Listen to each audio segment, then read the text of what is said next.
Hello everyone. So today I am going to start the first chapter of the book Lakshmi Kant of Politics, and the chapter is historical background. Now we're gonna cover two or three topics from this chapter in this first lecture. Okay, let us start. Historical background. The British came to India in 1600. जो Britishers थे वो India में 1600 में आए थे as traders. They came as traders in the form of East India Company. They come in the form of East India Company. EIC की form में वो लोग इंडिया में आए थे in 1600. कौन? Britishers. Which had the exclusive right of trading in India. वो क्यों आए थे? They came for trading in India, और उनके पास एक्सक्लूसिव राइट्स भी थे ट्रेडिंग के under the charter granted by the Queen Elizabeth one. Queen Elizabeth one उन्होंने एक चार्टर ग्रांटेड किया था ब्रिटिशर्स को 1600 में कि वो इंडिया में जाके अपना ट्रेड कर सकता है as East India Company. The in 1765 the company which till now had purely trading function obtain the Diwani. अब जब 1765 तक तो उनके पास सिर्फ प्योरली ट्रेडिंग के उन फंक्शंस थे, लेकिन उन्होंने बाद में दीवानी को ऑब्टेन कर लिया था. मतलब दीवानी क्या होता है? Rights of revenue and civil justice.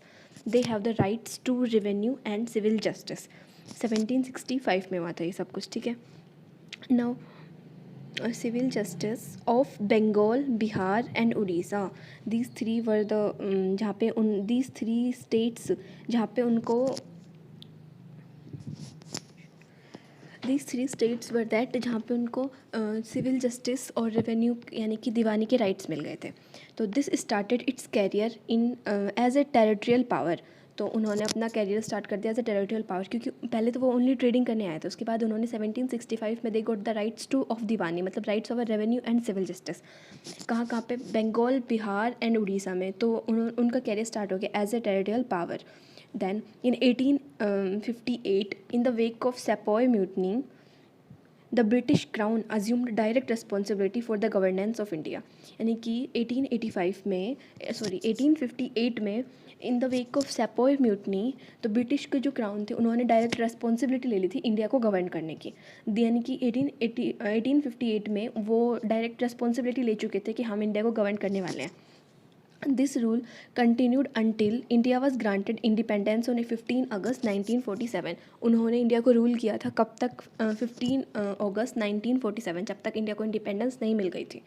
Now with independence came the need of a constitution. अगर जब इंडिपेंडेंस हुए तो अगर मतलब जब हम 1947 में इंडिपेंडेंट कंट्री हो गए थे, then we came the need of a constitution as suggested by M N. Roy. And who was M.N. Roy? A pioneer of a communist movement in India. He was a pioneer of a communist movement in India. तो M.N. Roy ने क्या suggest किया था? In 1934 a constituent assembly was former. This purpose in 1946 and on January 26, 1950 the constitution came in to begin. तो constitution हमारा कब हुआ था? जनवरी 26, 1950 में कॉन्स्टिट्यूशन जो था हमारा वो आया था. ठीक है. 1947 में हम लोग आज़ाद हो गए थे, इंडिपेंडेंट हो गए थे, और जो कॉन्स्टिट्यूशन था वो 1950 में आया था, लागू हुआ था. However various features of the Indian constitution and polity have the roots in the British rule. अभी भी है ना काफ़ी जो इंडिया के कॉन्स्टिट्यूशन है उनके अंदर ब्रिटिशर्स के रूट्स हैं. मतलब कि उनका जो बेस है वो काफ़ी ब्रिटिशर्स के जो रूल्स थे उनके ऊपर बेस्ड है. There are certain events in the British rule that lay down legal framework for the organisation and functioning of government and administration in British India.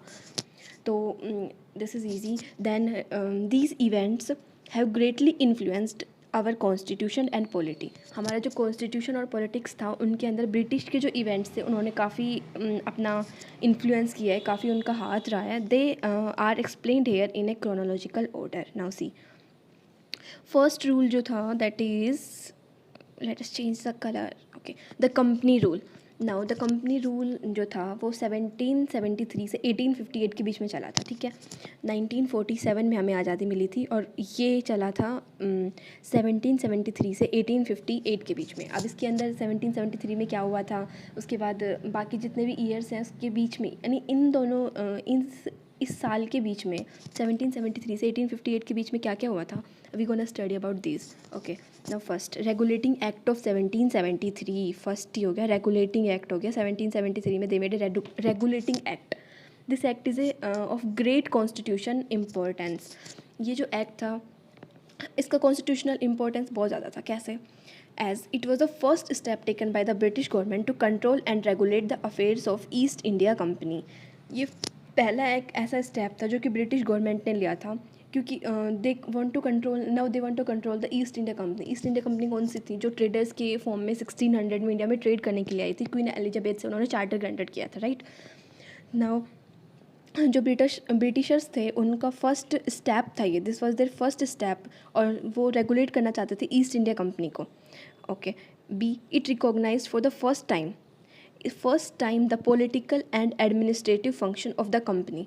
First time इन्होंने क्या बताया था इस एक्ट ने, रेगुलेटिंग एक्ट जो था 1773 का, उसने फर्स्ट टाइम पॉलिटिकल और एडमिनिस्ट्रेटिव फंक्शन बताए थे कंपनी के।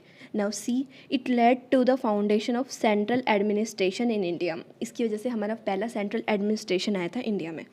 Now features of this act was it designated the governor of Bengal as governor general of Bengal। अब जो हमारे 3 स्टेट्स थे, जैसे बंगाल, बिहार और उड़ीसा, जहाँ पे ईस्ट इंडिया कंपनी का वो सब हुआ था स्टार्टिंग का। नाउ तो जहाँ गवर्नर ऑफ बंगाल जो था, he was promoted as governor general of Bengal and created an executive council of 4 members to assist him. और एक एग्जीक्यूटिव काउंसिल बना था कितने मेंबर्स का? 4 members का। The first such governor general was Lord Warren Hasting, ये नाम याद रखना है। He was the first governor general, कहाँ का था? बंगाल का। Governor of Bengal was promoted as governor general of Bengal and the first governor general was Lord Warren Hasting. Second point, it made the governors of Bombay and Madras presidency subordinate हो गया था बॉम्बे और मद्रास की जो गवर्नर्स था to the governor general of Bengal. यानी कि governor general of Bengal जो था, he will now rule all the country, right.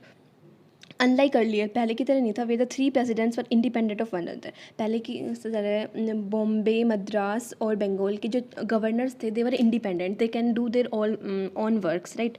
But बाद में governor of Bengal was promoted as governor general of Bengal, तब से ही governs the Bombay and Madras, Bombay और मद्रास को भी गवर्न करने लग गया था, राइट।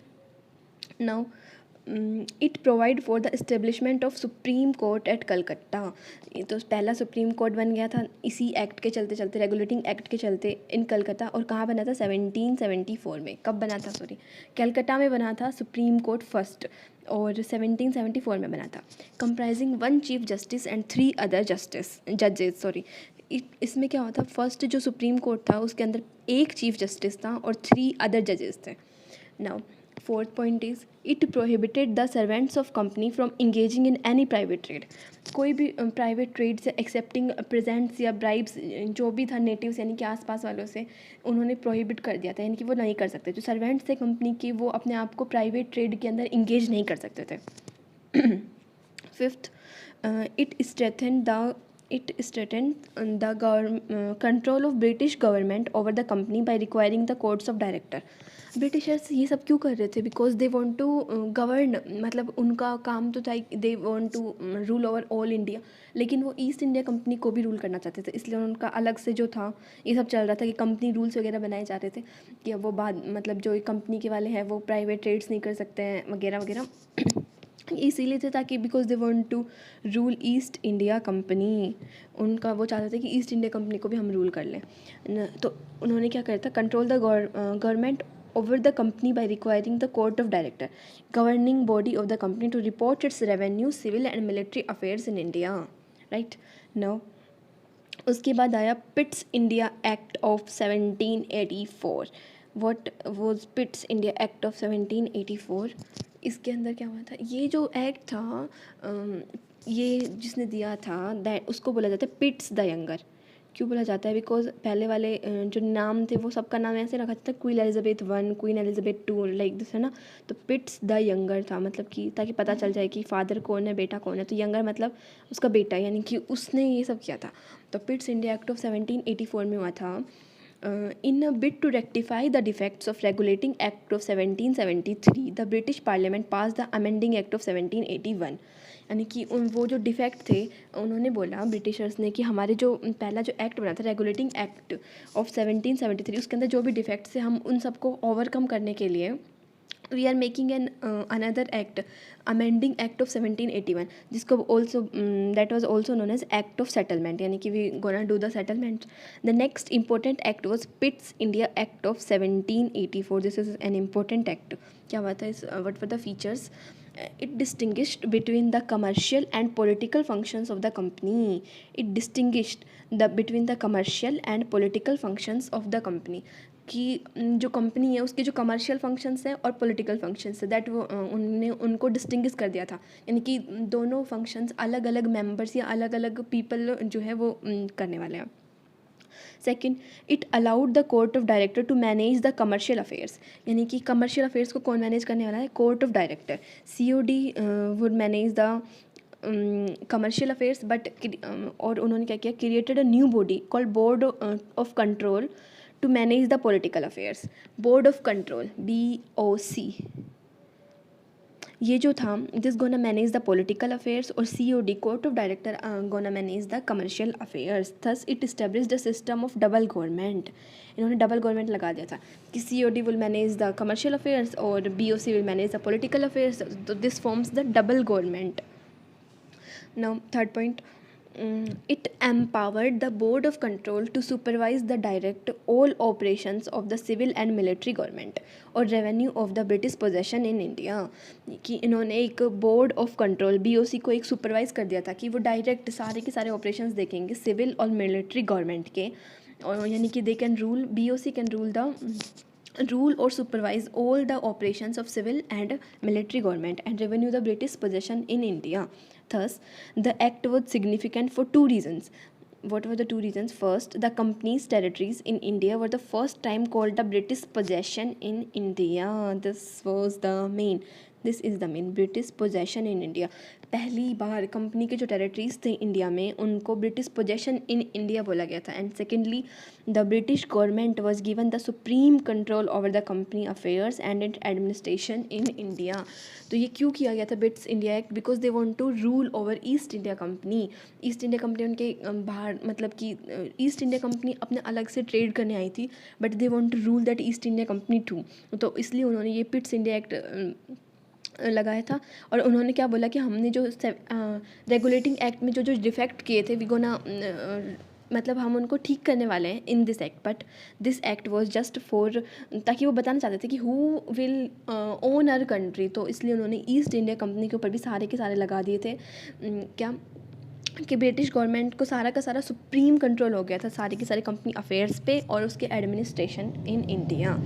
बाकी जितने भी पॉइंट्स है we gonna cover them tomorrow. Thank you.